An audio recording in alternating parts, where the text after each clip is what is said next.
Hi there, everyone. Welcome to the Daily Gardener. I'm your host, Jennifer Ebling. It's July 3rd.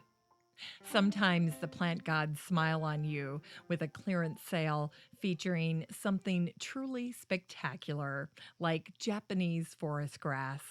My local Lowe's was clearancing out Hakonechloa All Gold for just $3 a pop.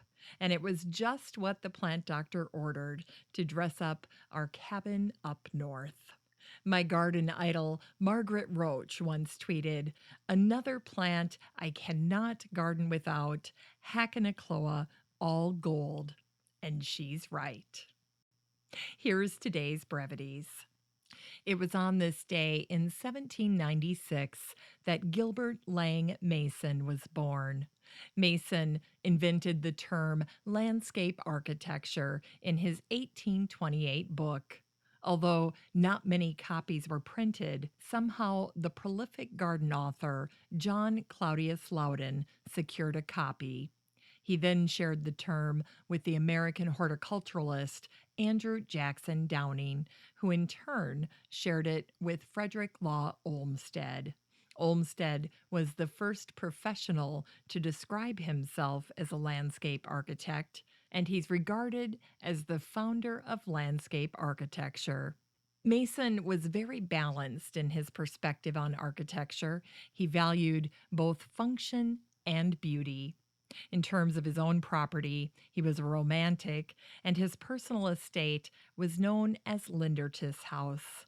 It's no surprise to learn that he surrounded it with ornate gardens.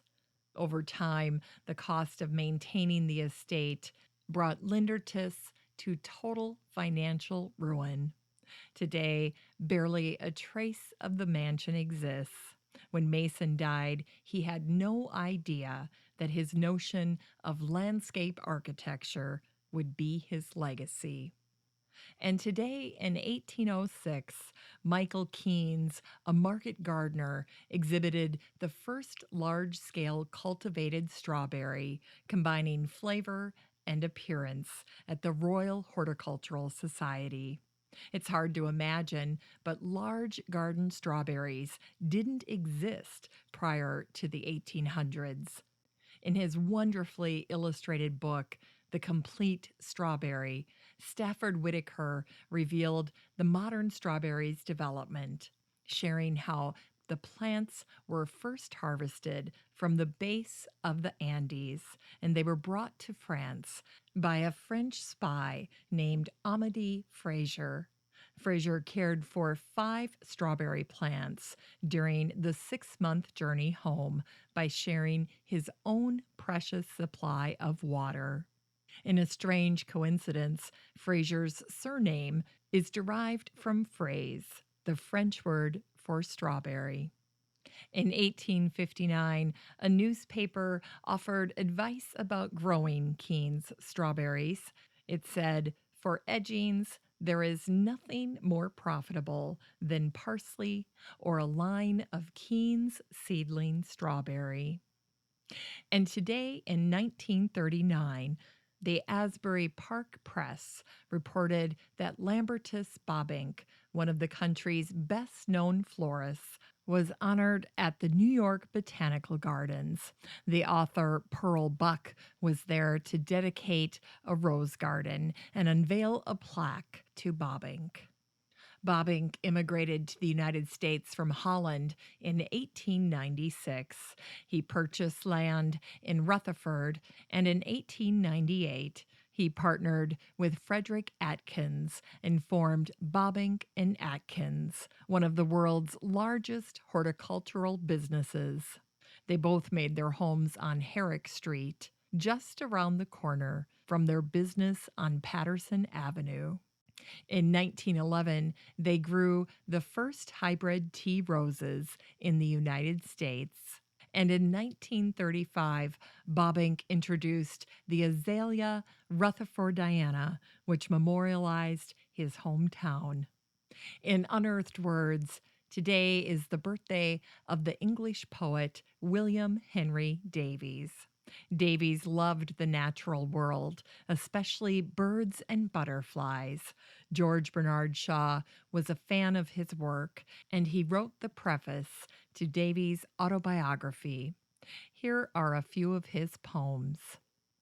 When I can hear the small woodpeckers ring time on a tree, for all the birds that sing, and hear the pleasant cuckoo loud and long, the simple bird that thinks 2 notes a song. And here are butterflies, poor things, amazed with new created wings. They in the airwaves roll distressed, like ships at sea, and when they rest, they cannot help but ope and close their wings, like babies with their toes. Today's book recommendation is Grow in the Dark by Lisa Eldred Steinkopf. Lisa is known as the houseplant guru, and this is her latest book. She's putting the spotlight on 50 of the best houseplants that you can grow in dim or dark areas. Today's garden chore is to plant Hakonechloa All Gold in your garden.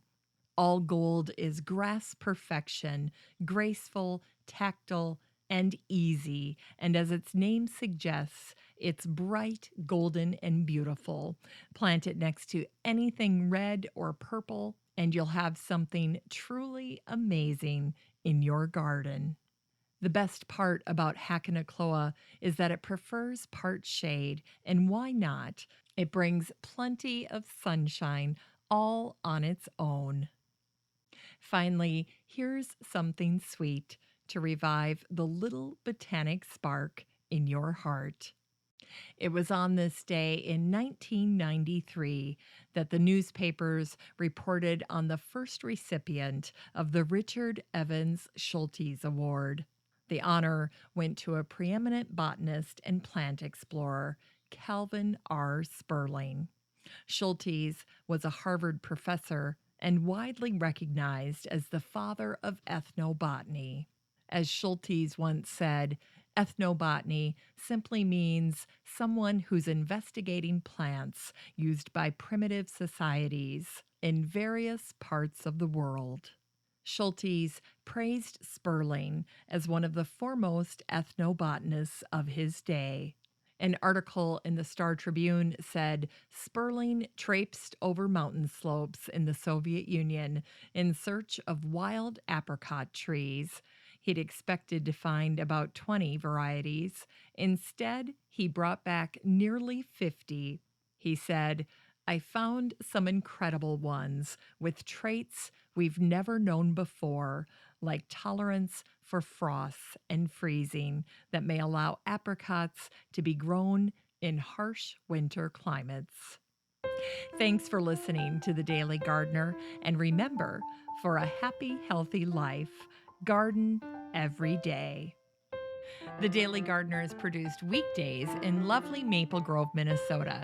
You can find complete show notes over at thedailygardener.org, and be sure to share the show with your garden friends. You can find The Daily Gardener on all your favorite social media, Instagram, Twitter, and Pinterest, and of course, Facebook.